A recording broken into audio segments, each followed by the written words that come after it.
Hello all, welcome back to Breaking on the Daily. I'm Kel Kidman, and today we have some EU news. The EU seeks new transatlantic agenda with Biden, EU chief executive. Oh my gosh. These Euro trash. These Euro trash, they're going to come and try and get us. Oh no. This is... This is worrying. I'm still of the opinion that Trump still has a fairly okay chance of taking the election in the end, with court challenges and all of that.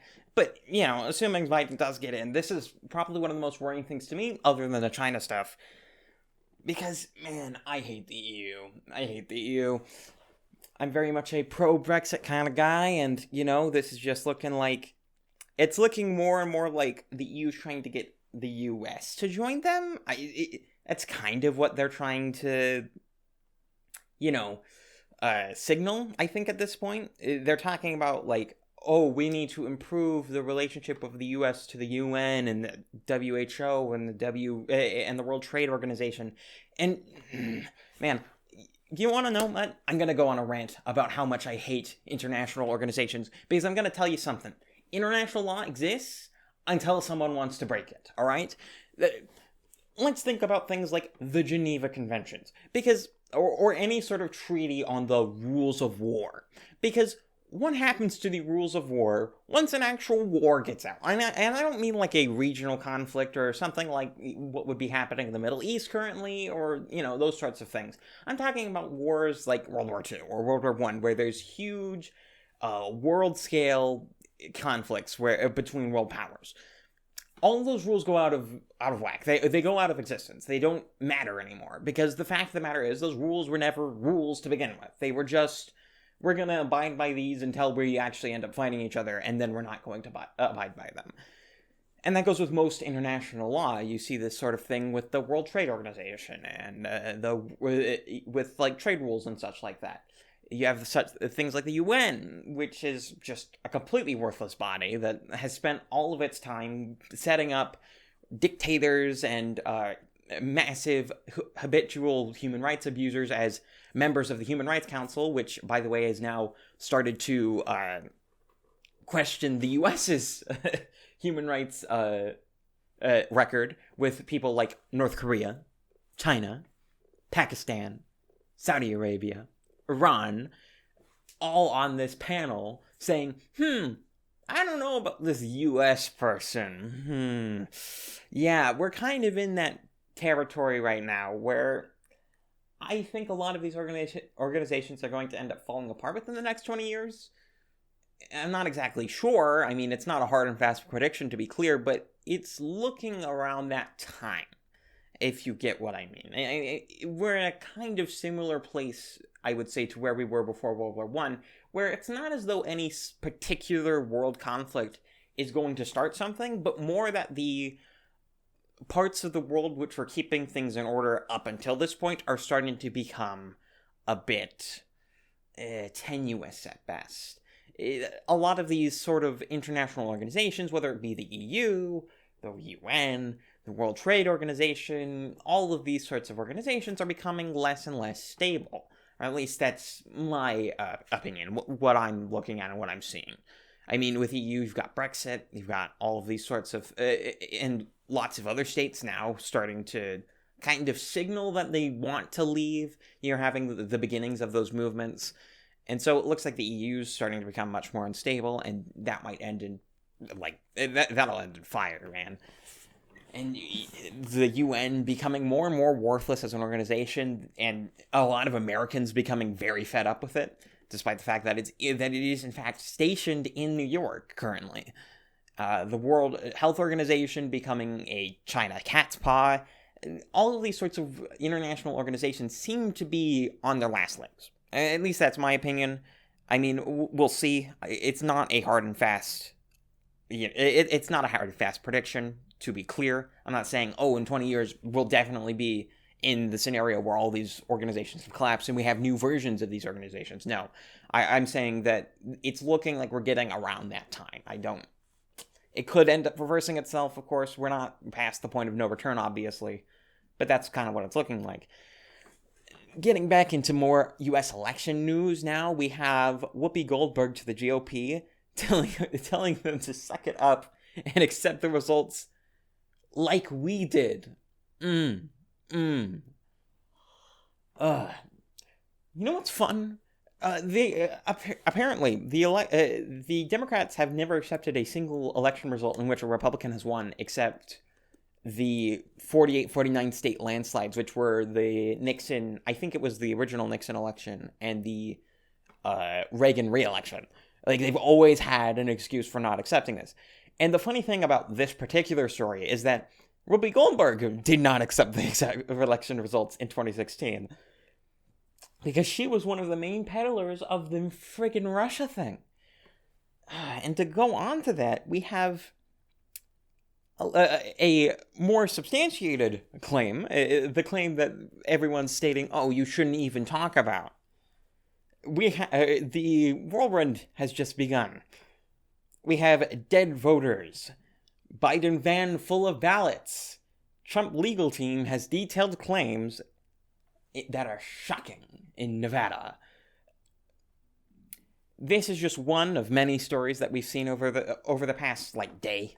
I mean, you have stuff in PA with different election tally irregularities, which seem to be the result of the same glitch that happened over in Michigan with the 6,000 votes thing, the Dominion software. It's fascinating. You have Georgia and Nevada beginning investigations into the election, and on top of that, you also have the head of the DOJ, Bill Barr, allowing investigations into election fraud claims as of yesterday. And on top of that, now we have the head of the DOJ Election Crimes Unit being resigning from his post because of this decision. And more than the election, all of these sort of claims and all of this back and forth, what I really want to talk about today, rather than all of that, because frankly, we're really early in. It's only been 7 days since the election, and in terms of a legal process, which is what we're in right now, and what was going to end up happening, that's kind of early, even for an election. I mean, we all talk about how Bush v. Gore went on for more than a month, and frankly, we still have 30 days until we get out of that area for Bush v. Gore.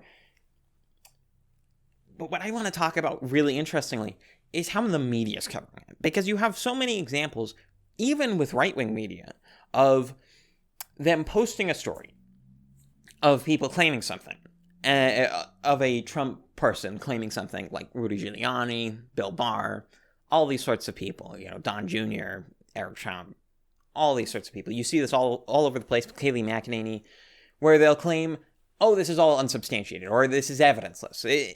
And it's funny, because a lot of these things aren't evidenceless. They have sworn affidavits, they have video and audio evidence, in the case of the Project Veritas stuff.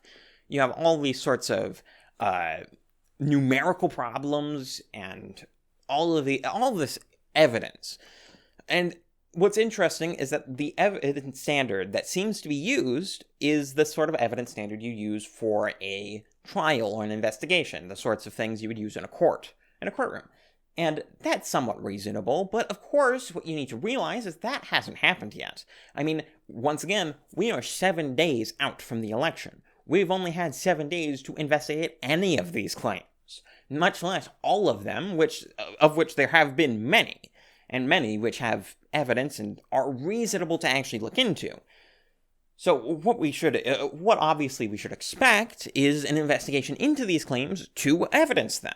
But of course, all of these claims are unsubstantiated stories and articles are generally used, not necessarily by the media organizations themselves, but by the people who parrot these media organizations, as evidence themselves that no investigation is necessary, which is not what they are. Because what do you expect there to be in terms of evidence before an investigation has occurred?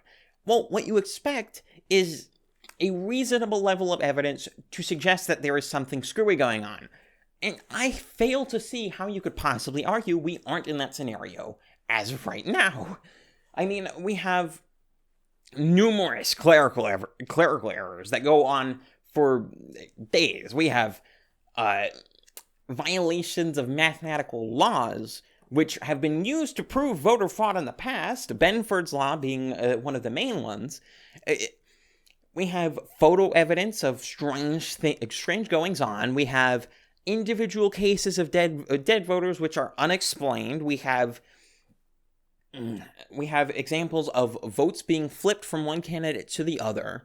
We have examples of backdating ballots, and that's actually evidence from a court standpoint, where we have sworn affidavits saying, yes, this happened. Yes, I did this because I was ordered to by my superiors. And if that isn't systemic voter fraud, I don't know what is. Because at that point, that is someone within the system, a higher up within the system, telling a subordinate to commit voter fraud on a systemic level, because, well, he's telling all of his subordinates to do that, presumably.